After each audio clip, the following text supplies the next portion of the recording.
एक तारीख थी। पति अपनी सैलरी लेकर शाम को थका हुआ घर आया। पत्नी इसी इंतजार में थी कि कब पति आए। पत्नी ने उसके आते ही उसे गर्मा-गर्म चाय पिलाई और पूछा कि सैलरी आ गई होगी आपकी आज तो। पति मुस्कुराहट के साथ बोलता है, हाँ, और इस महीने ओवरटाइम का 12,000 रुपये बोनस भी मिले हैं। पत्नी की खुशी का ठिकाना नहीं रहा। पत्नी मीठी आवाज़ में बोली, क्या हम इस रविवार को शॉपिंग कर आएं? और पति बोला, ठीक है, लेकिन सिर्फ एक शर्त है। यदि तुम हफ्ते में कम से कम एक बार मेरी माँ से फ़ोन कर बात कर उनका हाल चाल पूछोगी तो।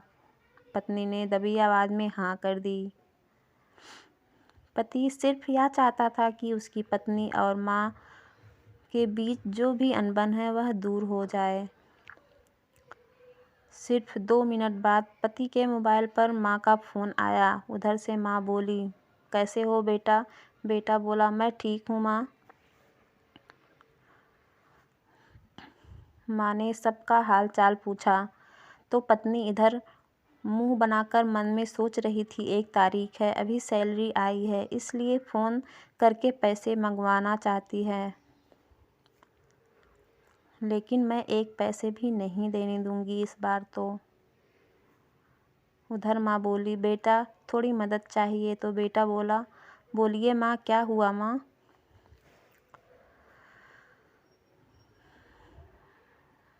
बोली, बेटा इस महीने 50,000 रुपये की मदद हो जाती। पति हर काम अपनी पत्नी से पूछ कर ही करता है। उसने यह बात अपनी पत्नी से पूछी तो पत्नी बोली कि बोल दो कि अभी सैलरी नहीं आई है। बेटे ने माँ से कहा कि माँ अभी सैलरी आने में टाइम है। माँ बोली, बेटा कैसे भी करके भिजवा दो प्लीज़।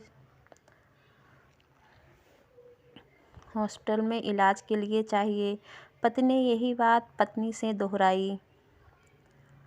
पत्नी बोली, माँ से बोल दो कि सरकारी हॉस्पिटल में इलाज करवा लें। पति ने माँ को यही सलाह दी तो माँ बोली, बेटा उधर इलाज सही से नहीं होता और वह ध्यान भी नहीं रखते। इस बार पत्नी को गुस्सा आ गया और वह अपने पति से बोली कि बोल दो उन्हें कि हमारे सर पर पहले से ही इतना बोझ है और अब इससे ज़्यादा हम सह नहीं पाएंगे, इसलिए सरकारी हॉस्पिटल में ही इलाज करवाओ। पत्नी के शब्द बिगड़ गए। वह बोलने हुए कि वह वैसे भी 4-5 दिन की मेहमान है। पति इस बार बोला कि ऐसे तो मत बोलो माँ के बारे में। इस बार पति को थोड़ा गुस्सा आ गया, लेकिन मन को शांत करते हुए माँ से बोला, माँ इस महीने नहीं हो पाएगा, इसलिए सरकारी हॉस्पिटल में ही इलाज करवा लीजिए। उधर माँ की से भीख मांगने लगी कि बेटा प्लीज़ 20,000 रुपये ही दे दो। तो पति आंखों में आंसू के साथ पत्नी से बोला कि कम से कम 20,000 रुपये तो देने दो। पत्नी गुस्से में ही लेकिन जैसे तैसे मान गई और बोली, ठीक है, बोल दो 20,000 रुपये भिजवा देंगे कल। तो उधर पति बोला, सासू माँ आपको कल 20,000 रुपये भिजवा दूंगा। पति के मुंह से इस बार माँ की जगह सासू माँ सुनते ही पत्नी को चक्कर आने लग गए, जुबान लड़खड़ाने लगी, पसीना छूटने लग गया और पति से पूछा कि यह माँ मेरी माँ का फ़ोन है?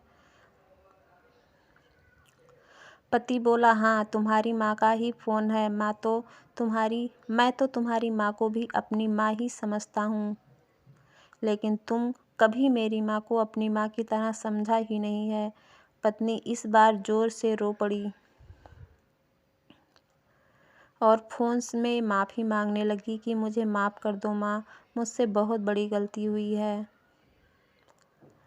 तो उधर से माँ बोली, बेटी यदि सिर्फ एक माँ का दिल दुखाया होता तो मैं माफ़ कर देती, लेकिन तुमने तो आज एक नहीं बल्कि 2-2 माँ का मन दुखाया है। यदि आज मैं तुम्हें माफ़ कर दूंगी तो भी ऊपर वाला तुम्हें माफ़ नहीं करेगा।